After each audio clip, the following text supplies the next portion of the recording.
Bayangkan kalau kalian menjabat sebagai Perdana Menteri di salah satu dari dua negara paling kuat sedunia, Kerajaan Fridonia atau Kekaisaran Grand Chaos. Pastinya tiap kali ada rapat diplomatik suasananya bakal kaku dan tegang banget kan?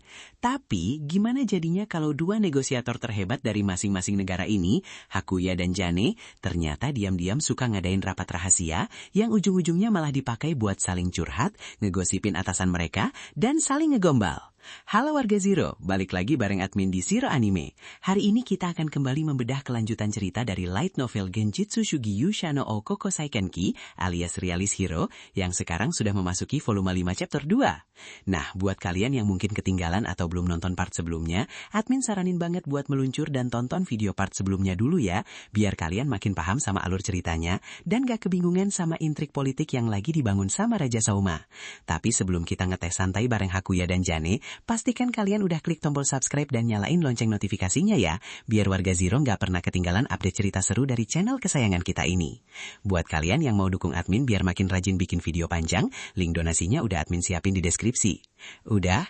Mantap. Sekarang cari posisi paling PW, siapkan cemilan terenak kalian, dan let's go, kita masuk ke ceritanya. Cerita ini bersetting pada suatu hari di bulan kedua tahun 1547. Di ruang kerjanya, Hakuya Kwanmin tampak sedang mengadakan pertemuan tatap muka jarak jauh menggunakan alat penerima siaran suara permata sederhana dengan Jenny Euphoria.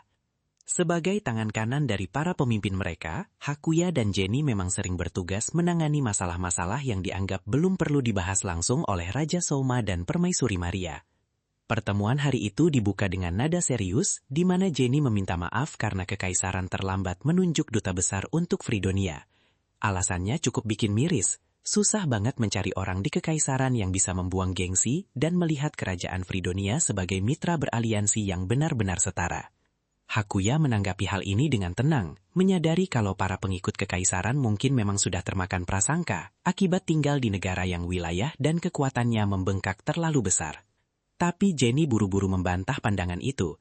Jenny malah memuji pedoman yang dipakai oleh Raja Souma, yaitu orang-orang adalah parit Anda, dinding batumu, dan kastil Anda. Dengan nada agak termenung, Hakuya jujur menjelaskan kalau pepatah luar biasa itu sebenarnya berasal dari seorang ahli strategi militer dan penguasa feodal bernama Daimyo di dunia asal Souma, serta pemikir politik bernama Machiavelli. Intinya, di masa damai, seorang pemimpin justru lebih aman jika tidak membangun tembok pertahanan untuk memerintah dengan kejam, melainkan harus memenangkan hati orang-orang ke sisinya. Mendengar itu, Jene mengangguk setuju, karena pemikiran revolusioner itu sangat mirip dengan apa yang selalu dikatakan oleh kakaknya, Maria, rakyat adalah fondasi negara. Puas membahas filosofi, negosiasi pun dimulai. Jene membahas rencana untuk menukar gandum surplus dari kekaisaran dengan bumbu-bumbu dapur andalan kerajaan Fridonia, seperti kecap dan miso. Ternyata kekaisaran butuh banget suplai bumbu ini, karena Permaisuri Maria sangat menyukai kecap jika dipadukan dengan hidangan ikan. Melihat peluang manis ini, Hakuya dengan ramah menawarkan diri untuk mengajarkan beberapa resep sederhana ke Jene. Sebagai gantinya, Jene menjanjikan gandum.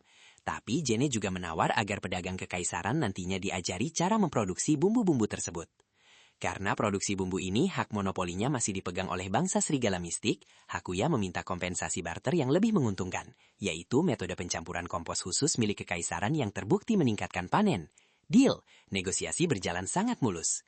Di tengah obrolan, Jene membawa topik yang menarik. Mengikuti jejak inovasi Fridonia, kekaisaran ternyata sudah mencoba memproduksi program siaran suara permata mereka sendiri loh. Namun lucunya, Jene curhat keheranan, karena dari sekian banyak acara, program yang paling laku keras malah program reality show yang menayangkan apa saja kegiatan Maria di siang hari. Hakuya merespons hal ini dengan santai, menganggap wajar kalau Maria dicintai habis-habisan oleh rakyatnya, sama seperti populernya Prima Lorelai di Fridonia. Nah, disinilah suasananya makin mencair.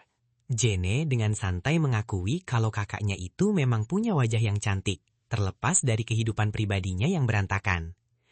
Tiba-tiba, Hakuya melempar damage yang gak terduga. Dengan tatapan serius, dia berkata, "Saya tidak tahu apakah itu hanya wajahnya, tetapi saudara perempuannya Nyonya Jene juga cantik." Wah, Jene langsung kaget dan tersipu, gak nyangka bakal digombalin di tengah rapat diplomatik. Saat Jene mengira itu cuma sanjungan kosong, Hakuya dengan nada datarnya yang khas langsung merespons, "Saya tidak menyanjung orang di meja perundingan, Anda tahu." Aduh, Tuan Hakuya ini diam-diam suhu banget ya. Buat kalian para warga Zero yang pengen belajar gombal elegan pakai gaya Perdana Menteri, mending pencet dulu tombol subscribe di bawah, biar ilmu kalian makin bertambah bareng Zeronime. 10 menit kemudian, gantian Jene yang iseng memancing informasi. Dia mencoba merayu Hakuya untuk membocorkan teknologi baru apalagi yang sedang dikembangkan oleh Raja Souma. Tapi Hakuya tak kalah cerdik.